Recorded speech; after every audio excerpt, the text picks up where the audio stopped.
Assalamualaikum warahmatullahi wabarakatuh. Narasumber terdahulu dan nanti ada juga Pak Gubernur juga akan menjadi narasumber. Hadirin Hadirat Hidayah, terima kasih atas waktunya membahas masalah rendang, bagaimana kebijakan dari pemerintah untuk para pelaku UMKM. Karena memang untuk yang memasak rendang itu adalah para pelaku UMKM di mikro dan kecil.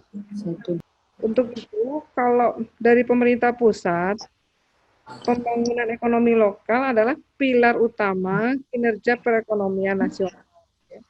Jadi kita tahu para pelaku itu adalah sebagai backbone daripada para pelaku UMKM itu ada hampir.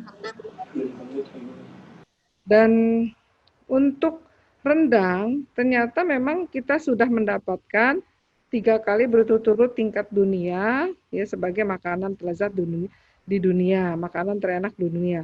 Untuk itu momen ini sangat penting untuk para pelaku UMKM mempromosikan rendang tidak hanya di tingkat nasional tapi juga bahkan tingkat dunia. Dan kita dari DPR RI sangat menunjang ini untuk mereka tidak hanya berjualan di Indonesia bahkan juga ke luar negeri.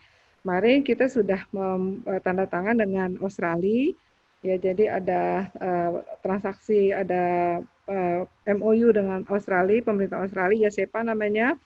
Jadi barang-barang pelaku UMKM ini akan lebih luasa masuk ke Australia dan kita juga sudah punya distributor satu di Australia yang bisa menerima produk rendang tapi mungkin tidak menggunakan daging.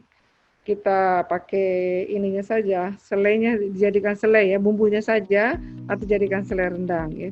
Jadi sebenarnya para pelaku UMKM untuk rendang punya peluang besar ya untuk mendunia ya. Nah, untuk itu para pelaku UMKM rendang ini harus menyesuaikan diri dengan di masa pandemi Covid-19 ini dengan ya menggunakan digital.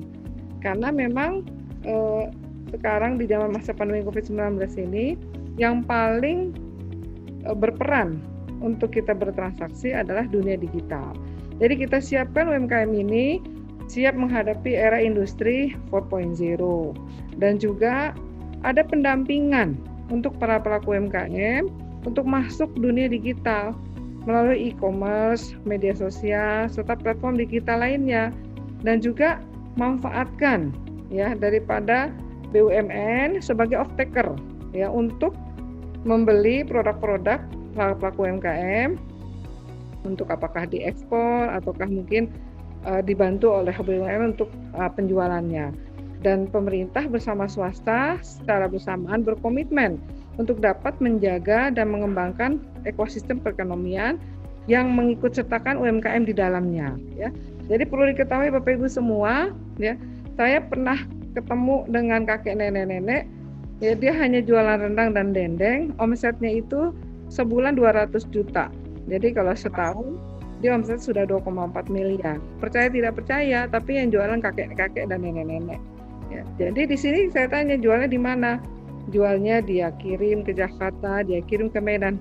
Kalau mau kita meningkatkan sel kita tidak bisa berjualan hanya di Sumatera Barat saja. Orang Sumatera Barat sudah pintar masak rendang.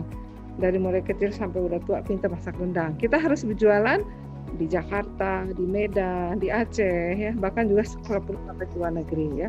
Untuk itu para pelaku UMKM ini banyak secara kebijakan dari pemerintah pusat untuk bisa berjualan ya baik kita dalam negeri maupun di luar negeri.